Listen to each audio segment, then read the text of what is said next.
आज हम लोग क्लास 12 का एक एनसीईआरटी बुक सेकंड पार्ट का जो एनसीईआरटी बुक है उसमें हम लोग कुछ थियोरेटिकल बातें हम लोग देखने वाले हैं। तो आप जब सेकंड बुक खोलोगे मैथ्स की, तो उसमें फर्स्ट चैप्टर मिलता है आपको इंटीग्रेशन, यानी इंटीग्रल कैलकुलस मिलता है। तो ये इंटीग्रेशन है क्या? तो बोलते हैं कि डिफरेंशियल कैलकुलस सिंपल से इससे पीछे जो आप फर्स्ट चैप्टर में पढ़े उसके बारे में कुछ उससे रिलेटेड कुछ इन्फॉर्मेशन यहाँ पे दी हुई है, उसके बारे में बात कर लेते हैं पहले। तो differential calculus is centred on the concept of derivative. मतलब क्या हुआ? डिफरेंशियल कैलकुलस जो है वह सभी किस पर बेस्ड है? डेरिवेटिव के कंसेप्ट पर बेस्ड रहता है। पहले बताया गया आपको डेरिवेटिव क्या है। चलिए अब आगे बोला गया the original motivation for the derivative. Derivative का ओरिजिनल मोटिवेशन, डेरिवेटिव बोला गया तो डिफरेंशिएशन करके जो आ रहा है वो डेरिवेटिव है। अब डेरिवेटिव है क्या? तो डेरिवेटिव का मेनली मकसद था ऐसे प्रॉब्लम्स को सॉल्व करना, या ऐसे ग्राफ्स, बहुत सारे फंक्शंस होते हैं उसके ग्राफ होते हैं, उस ग्राफ में टेंजेंट लाइन के स्लोप को फाइंड आउट करना है ना।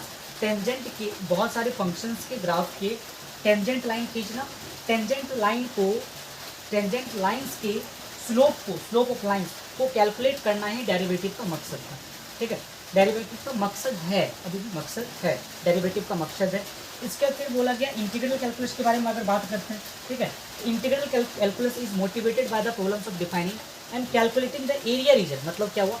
जैसे कि अगर हम लोग डेरिवेटिव का बात कर रहे हैं, डेरिवेटिव क्या कर रहा है कि किसी भी फंक्शंस के ग्राफ का, है ना, डेरिवेटिव क्या कर रहा है? किसी भी फंक्शंस के ग्राफ में टेंजेंट ड्रॉ करके उसका स्लोप निकालना डेरिवेटिव। अब ये इंटीग्रल कैलकुलस क्या करता है? ये किसी भी फंक्शन, सुनते जाइए, है ना, ये किसी भी फंक्शंस के ग्राफ के द्वारा जितना एरिया कवर्ड किया जाता है, जितना एरिया कवरिंग एरिया होता है, वह कवरिंग एरिया कौन देता है? ये इंटीग्रल कैलकुलस देता है। The development of integral calculus arises out of the effort of solving following types. मतलब क्या कि कुछ ऐसे क्वेश्चंस, कुछ ऐसे प्रॉब्लम्स थे जिसकी वजह से इंटीग्रल कैलकुलस का मतलब बोल सकते हो ओरिजिन हुआ, ये डेवलपमेंट हुआ। सबसे पहला तो अगर कोई डेरिवेटिव दिया हुआ, मतलब क्या, डिफरेंशिएशन करके जो हम लोग कोई भी संख्या को लाएं उसको बोलते हैं हम लोग डेरिवेटिव। या तो कोई जो इक्वेशन आया है, जो फंक्शंस आया उसको बोलेंगे डेरिवेटिव, डिफरेंशिएट करके। अब डेरिवेटिव से हमको फिर उसी इक्वेशन पे जाना है जो रियल फंक्शन था। तो अगर हमको डेरिवेटिव है उसका, अगर हमको एंटी डेरिवेटिव चाहिए, है ना, ये देखो डेरिवेटिव से हमको अगर फंक्शंस निकालना हो तो हम लोग इंटीग्रेशन करते हैं। फर्स्ट बात है। सेकेंड बात है क्या है? अगर कोई ग्राफ है, उस ग्राफ के द्वारा किसी सर्टन कंडीशन में कितना एरिया आएगा, है ना, कितना एरिया आएगा, उस ऐसे दो प्रॉब्लम्स के लिए हम लोग क्या करते हैं, एनसीईआरटी इस बात को मानता है, ऐसे दो प्रॉब्लम्स के लिए एंड इंटीग्रेशन या तो फिर इंटीग्रल कैलकुलस को क्या किया गया? डेवलप किया गया। अब एक बार हम फिर से रिवाइज करवा देते, समझ। सबसे पहला डिफरेंशियल कैलकुलस जो है, डिफरेंशियल कैलकुलस जो है वह किस पर बेस्ड है? कंसेप्ट ऑफ डेरिवेटिव पे। What is derivative? हम लोग कोई भी फंक्शन रहता था उसको क्या करते थे? dy बाई डी एक्स, या तो किसी भी के रेस्पेक्ट में कितना चेंज हुआ वो निकालते थे, वही आपका डेरिवेटिव था। जैसे कि बोलते हैं एक्स स्क्वायर, है ना, एक्स स्क्वायर का डेरिवेटिव क्या होगा? तो 2x होगा, है ना। तो ये 2x जो हुआ ये आपका डेरिवेटिव कहलाया। तो डेरिवेटिव का जो ओरिजिनल मोटिवेशन था, ओरिजिनल मकसद था, वह क्या था कि बहुत सारे फंक्शंस हैं, उस फंक्शन का ग्राफ है, तो उस ग्राफ का स्लोप निकालना, और उस ग्राफ में स्लोप किसका निकालना? तो टेंजेंट का स्लोप निकालना, इसका मकसद था, डेरिवेटिव का मकसद था। डेरिवेटिव हमको ये बताता है। बट अगर हम इंटीग्रल कैलकुलस का बात करते हैं तो इंटीग्रल कैलकुलस हमको सिर्फ प्रॉब्लम्स को डिफाइन करता है, पहला बात। दूसरा बात, calculating the area reason bounded by the graphs of the function. किसी भी फंक्शंस के ग्राफ के द्वारा जो एरिया बाउंड हुआ है उसको करके दिखाता है कौन? Integral calculus. दूसरा, the development of integral calculus arises out of the effort of solving problems of following type. दो तरह के प्रॉब्लम को सॉल्व करने के लिए इंटीग्रल कैलकुलस का मतलब डेवलपमेंट हुआ है। फर्स्ट, अगर डेरिवेटिव दिया हुआ है तो आप फंक्शन का जो इक्वेशन है वह कैसे निकालोगे।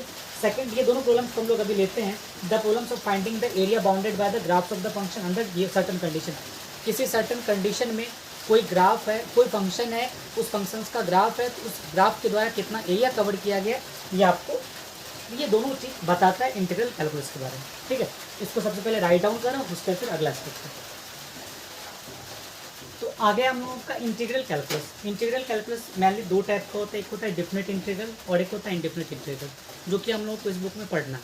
ठीक है, तो सबसे पहला बात, इंटीग्रेशन है क्या? तो ये डिफरेंशिएशन का रिवर्स प्रोसेस होता है, ये इन्वर्स प्रोसेस होता है, जस्ट उल्टा प्रोसेस होता है। जैसे कि एग्जांपल लेते हैं, अगर आप बोलते हो कि y इज इक्वल, इससे पहले जो हम लोग पढ़े जितना भी चीज़ उसके बारे में बात कर लेते हैं। y इज इक्वल टू दिया हुआ x square plus 2x plus 5, इसको आप डिफ्रेंशिएट करोगे dy बाई डी एक्स, तो dy by d x x के रिस्पेक्ट में डिफ्रेंशिएट कर रहे हैं तो एक्स स्क्वायर का डिफ्रेंशिएशन 2x आएगा और 2x का डिफ्रेंशिएशन आएगा 2, ठीक है। तो ये डिफ्रेंशिएशन आ गया, तो इसको हम इसी चीज़ को बोल देते हैं क्या, डेरिवेटिव ऑफ फंक्शन y। ये y फंक्शन है, इसको बोल देंगे derivative of y is equal to दिया हुआ है 2x प्लस 2। बार बार तभी हम लोग चर्चा करें तो डेरिवेटिव क्या हो, तो जो ये डिफ्रेंशिएट होकर आता है उसी को बोलते हैं हम लोग डेरिवेटिव। तो derivative of y is equal to आगे 2x प्लस 2। बट अगर हमको बोला जाए इससे पहले जो डेरिवेटिव है, डेरिवेटिव से हमको निकालना है क्या, डेरिवेटिव से निकालना है हमको ये फंक्शंस चाहिए, फिर ये डेरिवेटिव से हमको फंक्शंस चाहिए। तो इंटीग्रेशन एक प्रोसेस है जिसमें कि हम डेरिवेटिव से हम लोग क्या कर सकते हैं, फंक्शन, इस फंक्शंस को निकाल सकते हैं। अब अगर हमको डेरिवेटिव से फंक्शंस चाहिए तो देखिए क्या करते हैं, तो y को हम लोग क्या करेंगे, x के रेस्पेक्ट में इंटीग्रेट करेंगे, ये इंटीग्रेट का साइन है, ठीक है। तो y को अगर इंटीग्रेट करेंगे 2x प्लस 2, ठीक, आगे फॉर्मूला आपको बताया जाएगा इंटू डी एक्स। तो y ये 2 है तो 2 इंटू एक्स पावर 1 है, तो इसका फॉर्मूला होता है x square by 2 plus 2x और एक कांस्टेंट ऑफ इंटीग्रेशन आता है, ये 2 खत्म, तो एक्स स्क्वायर आ गया, ये 2x आ गया, प्लस सी का वैल्यू यही लेना है, वो वैल्यू लेना है सी का जो पहले फंक्शन में था, ताकि ये दोनों फंक्शंस दोनों आपस में क्या हो जाए, बराबर आ जाए। तो यहाँ पे आपको सी का वैल्यू क्या एज्यूम करना पड़ेगा, 5। यहाँ पे हम लोग लिख दिया 5, यानी क्या हुआ, अगर डेरिवेटिव का अगर हम इंटीग्रेशन करते हैं तो फिर से कहाँ पे पहुँच जाएंगे, डेरिवेटिव का अगर हम इंटीग्रेशन करते हैं फिर से कहाँ पे पहुँच जाएंगे, वो पुराने वाले फंक्शन पे पहुँच जाएंगे, ठीक है। तो ये आपका इंटीग्रेशन है क्या, तो डिफरेंशिएशन का एक रिवर्स प्रोसेस होता है इंटीग्रेशन, और जो कि हम लोग इससे किए। जैसे कि एक एग्जांपल और लेते हैं, जैसे कि एग्जांपल में बोला गया डी बाई डी एक्स, अगर आपको बोलेंगे साइन एक्स का इंटीग्रेट करो, साइन एक्स को डिफ्रेंशिएट करो, क्या लिखोगे आप, कॉस एक्स। तो जो कॉस आया है, इस कॉस को अगर हम इंटीग्रेट करते हैं cos x into D x, तो हमको क्या मिलेगा, जो डिफ्रेंशिएशन जिस फंक्शन का डिफ्रेंशिएट हुआ था वो, तो किस फंक्शन को डिफ्रेंशिएट किए थे, साइन एक्स को, तो ये आपका आ गया साइन एक्स प्लस सी, ठीक है। तो ये आपका एक मतलब हो गया क्या, इंटीग्रेशन जो है डिफ्रेंशिएशन का क्या हो गया, एक रिवर्स प्रोसेस हो गया, ठीक है। तो इसका यूज़ जो है डिफिनिट इंटीग्रेशन का, इंडेफिनिट इंटीग्रेशन का, जैसे कि डेफिनिट इंटीग्रेशन है, इसका यूज़ आपको इकोनॉमिक्स में बहुत ज़्यादा मिलता है, ठीक है। इंजीनियरिंग सेक्शन में जाओगे तो आपको वहाँ पे मिलेगा देखने को। इंडेफिनिट इंटीग्रेशन जो यहाँ पे भी आपको इंजीनियरिंग सेक्शन में बहुत ज़्यादा है, इसका प्रैक्टिकल यूज़ बहुत ज़्यादा है, ठीक है। अगर हम लोग इसका प्रैक्टिकल यूज़ देखेंगे कि डेली लाइफ बिहेवियर में क्या यूज़ होता है, आपको पता होगा क्या कि अगर जैसे कि एग्जांपल में ले लीजिए डिस्प्लेसमेंट है ना, डिस्प्लेसमेंट में अगर हम रेट चेंज करते हैं तो क्या मिलता है हमको, वेलोसिटी, है ना। अगर वेलोसिटी से हमको फिर डिस्प्लेसमेंट में जाना है तो वेलोसिटी को हमको क्या करना पड़ेगा, टाइम के रेस्पेक्ट में इंटीग्रेट करना पड़ेगा, ताकि हम कहाँ पे चले जाए, वेलोसिटी ये डिस्प्लेसमेंट पे चले जाए, ठीक है। तो इस टाइप से हम लोग का ये टोटल प्रोसेस हो गया, इसको नोट डाउन कीजिए, फिर आगे बढ़ते हैं। अब आगे देखते हैं सिंबल, टर्म्स, फ्रेजेस, यानी क्या, ये तीनों एक ही चीज़ है और इसका मीनिंग क्या है, ठीक है। ये सब चीज़ हम लोग को मिलेगा आगे। तो ये क्या है, देखिए ये इंटीग्रेशन का सिंबल है, ये F x into D x, इसको बोलते हैं इंटीग्रल ऑफ एफ, यानी कि एफ यानी जो फंक्शन है, इस फंक्शन का हम लोग इंटीग्रेट कर, इस फंक्शन को हम लोग इंटीग्रेट कर रहे हैं, इंटीग्रल निकालते विथ रेस्पेक्ट टू एक्स, ठीक है। इसको रीड करेंगे, integral of F X with respect to X, with respect to X. अब यहाँ पे देखो इंटीग्रेशन ये है और ये एफ एक्स है इंटू डी एक्स है, तो ये एफ एक्स क्या कहलाएगा, एफ एक्स कहलाएगा इंटीग्रांड, एफ एक्स क्या कहलाता है, इंटीग्रांड। जैसे कि हम एज्यूम कर लिए कि यहाँ पे 2x plus 3 into D X है, तो यहाँ पे इंटीग्रांड कौन होगा, 2x प्लस 3 इंटीग्रांड होगा, ठीक है। अब यहाँ पे F x into D X है, तो इसके अंदर x जो होता है, x क्या कहलाएगा, वेरिएबल ऑफ इंटीग्रेशन। जैसे कि इसमें 2x प्लस 3 है, तो 2 और 3 तो कांस्टेंट है, x जो होगा, x क्या कहलाएगा, इंटीग्रेशन का वेरिएबल कहलाता है। अगर कहीं लिखा हुआ इंटीग्रेट, मतलब क्या बोल रहा है कि वहाँ पे आपको इंटीग्रल निकालना है, ठीक है, फाइंड करना है आपको। अगर कोई फंक्शन है an integral of F, F जो आया है, ये एफ एक्स जो आया है, ये डिफ्रेंशिएशन था, इस डिफ्रेंशिएशन को ये डिफ्रेंशिएशन था, ये कोई फंक्शन था, उसका डिफ्रेंशिएट किए तो हमको इंटीग्रेट मिलता है, ठीक है। मतलब क्या, ये फंक्शन एफ सच डेट एफ डैश एक्स का डिफ्रेंशिएशन करने पे, एफ डैश एक्स का डिफ्रेंशिएशन करने पे क्या मिल रहा है हमको, एफ एक्स मिल रहा है। ये चीज़ एन इंटीग्रल ऑफ एफ, यानी फंक्शन का इंटीग्रेशन करेंगे तो हमको एफ डैश एक्स, मतलब कि एफ है तो एफ का एफ डैश एक्स मिल जाएगा। इंटीग्रेशन मतलब क्या हुआ, इंटीग्रल निकालने का प्रोसेस। कांस्टेंट ऑफ इंटीग्रेशन जिसको सी बोलते हैं, इसको एक कांस्टेंट फंक्शन की तरह ट्रीट करेंगे, है ना, इसको एक कांस्टेंट फंक्शन की तरह ट्रीट करेंगे।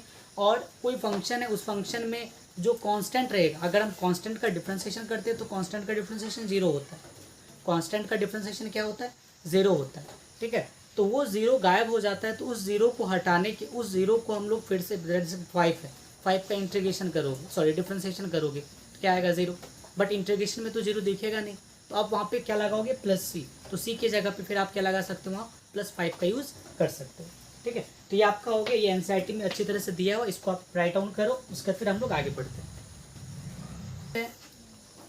तो आगे चलते हैं हम लोग, डेरिवेटिव्स है और इधर इंटीग्रेशन है। तो पहले हम लोग डेरिवेटिव्स का फॉर्मूला लिखेंगे। डेरिवेटिव्स में क्या होगा, जो फंक्शन का डेरिवेटिव हुआ, फिर अगर इस डेरिवेटिव को फिर हम इंटीग्रेट करेंगे, फिर ये फंक्शन मिलना चाहिए। चलिए देखते हैं। तो सबसे पहले देखो, आपको पता होगा d/dx x⁴n का फॉर्मूला, ठीक है, समझा रहे हैं। तो इसका फॉर्मूला होता है क्या, n × x⁴n−1, ये होता है। तो ये अंदर में ये फंक्शन है, सोच लो ये फंक्शन है।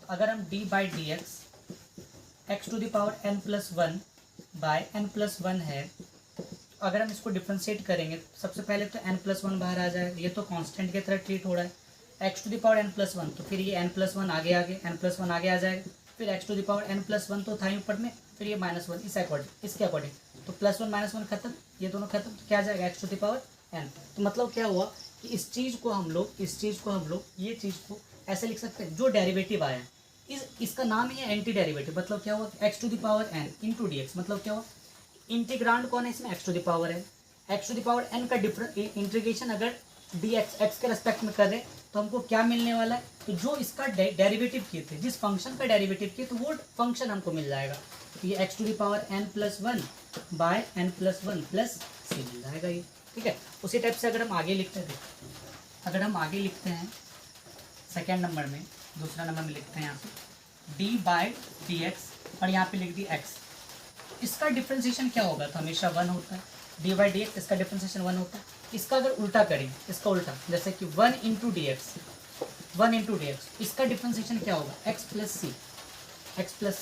क्यों लिखा गया प्लस सी, क्यों लिखा गया, इसके बारे में बार बार चर्चा चल रहा है। जैसे कि देखो यहाँ पे, जैसे कि मान के चलो कि यहाँ पे x+5 है ना, और यहाँ पे dy/dx कर रहे हो, इसका डिफ्रेंशिएशन करोगे तो x का डिफ्रेंशिएशन 1 और 5 एक कांस्टेंट है, और कांस्टेंट का डिफ्रेंशिएशन होता है 0, तो x का डिफ्रेंशिएशन हो गया बाबू 1 का तो 1 ही रह गया ना, तो 5 का तो कोई यूज नहीं। बट क्या बोला गया, एंटी डेरिवेटिव क्या है, फिर इसमें कुछ ऐसा करो कि ताकि फिर फंक्शन तुमको यही वाला मिल जाए।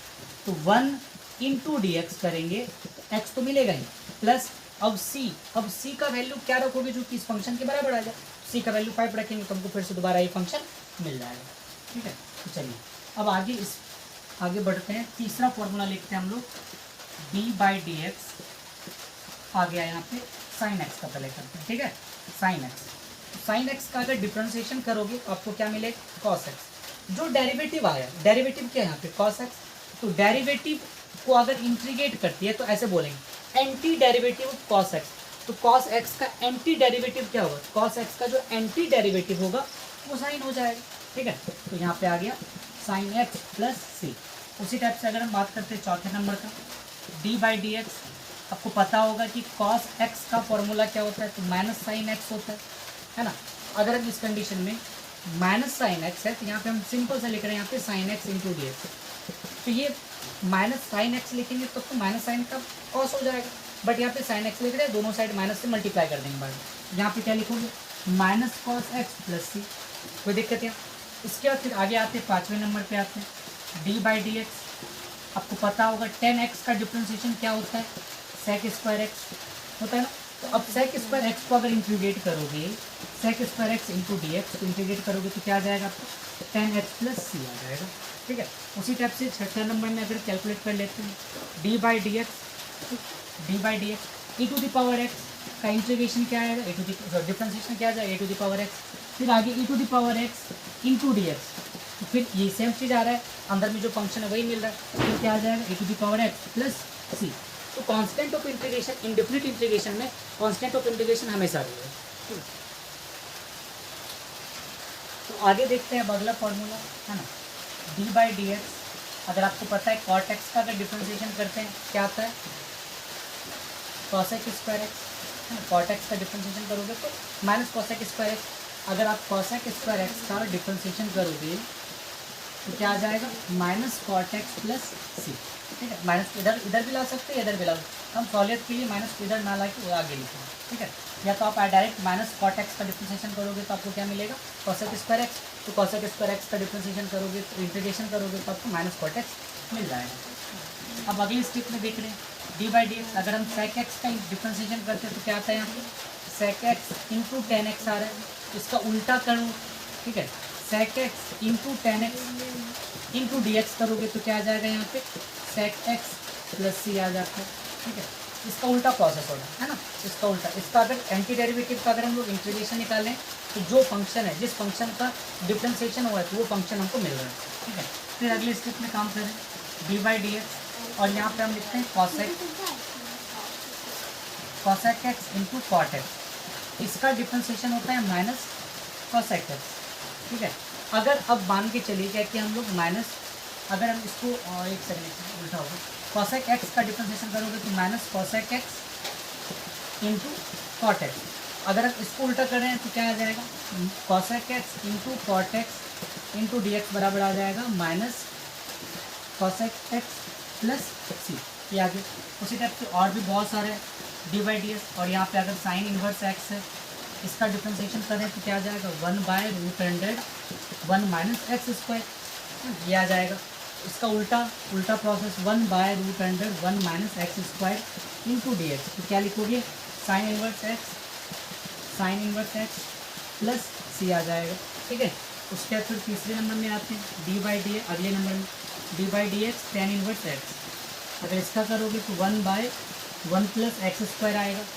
इसका उल्टा 1/1 plus x square into D x. तो क्या आ जाएगा, इसका उल्टा process tan inverse x plus C, ठीक है। इसी टाइप से और अगले करते हैं यहाँ पे डी बाई डी एक्स आ जाएगा यहाँ पे कॉट इनवर्स एक्स। तो इसका डिफ्रेंशिएशन क्या होता है, -1/1 प्लस एक्स स्क्वायर। तो इसका उल्टा कर रहे हैं -1/1 प्लस एक्स स्क्वायर का अगर इंटीग्रेशन करेंगे तो क्या आ जाएगा यहाँ पे, cot inverse x plus C, ठीक है। तो जल्दी जल्दी राइट डाउन कीजिए साथ साथ, उसके फिर हम लोग आगे बढ़ेंगे। इसका डिफ्रेंशिएशन करेंगे तो 1/√100 1 माइनस एक्स स्क्वायर ये आता है। इसका उल्टा प्रोसेस करो, -1/1 minus x square into D x. तो क्या आ जाएगा यहाँ पे, cos inverse x plus C. या तो फिर माइनस को इधर लेके चले जाओ, minus cos inverse x plus C हो जाएगा, ठीक है। इसके बाद फिर आगे चलते हैं हम लोग डी बाई डी एक्स और करते हैं यहाँ पे सेक इनवर्स एक्स का इंटीग्रेशन। तो क्या आ जाएगा यहाँ पे, सेक इनवर्स एक्स का इंटीग्रेशन करेंगे तो एक्स ब्रैकेट में एक्स स्क्वायर माइनस 1, रूट के अंदर एक्स स्क्वायर माइनस 1। इसका इंटीग्रेट करोगे तो 1/x ब्रैकेट में x square minus 1 into D X बराबर आ जाएगा। क्या लिखोगे आप, sec inverse x plus C, ठीक है। इसके बाद फिर डी बाई डी एक्स, और यहाँ पे अगर आप लाते हो कॉसेक इनवर्स एक्स तो क्या होता है इसका, -1/x into x square minus 1। इसका अगर डिफ्रेंशिएट करते हैं, सॉरी इंटीग्रेट करते हैं x into √100 x square minus 1, ये इंटीग्रांड हो जाएगा, ये इंटीग्रेट का साइन, और ये विथ रेस्पेक्ट टू एक्स के रिस्पेक्ट में कर रहे हैं, ठीक है। इसका करोगे तो कितना आ जाएगा, कॉसेक इनवर्स एक्स प्लस सी। उसी टाइप से अगर डी बाई डी एक्स क्या जिसका कर रहे हो आप, लॉग एक्स का डिफ्रेंशिएशन कर रहे हो तो क्या आ जाएगा, 1/x। बट इसका उल्टा करोगे 1/x इंटू डी एक्स, क्या आ जाएगा यहाँ पे, लॉग एक्स प्लस सी। उसी टाइप से अगर हम देख रहे हैं d by d x e to the power x log a, इसका डिफ्रेंशिएशन करोगे तो क्या मिलेगा आपको, e to the power x मिलेगा। बट अगर हम लोग e to the power x into D x करेंगे, इसका अगर डिफ्रेंशिएशन करेंगे तो ये वाला जो फंक्शन है वो मिल जाएगा, e to the power x log a plus c. तो ये स्टेप का जो एनसीईआरटी में जो बेसिक फॉर्मूला है वो आपको बता दिया गया है, ठीक है। तो आपको पहले इसको राइट डाउन कीजिए।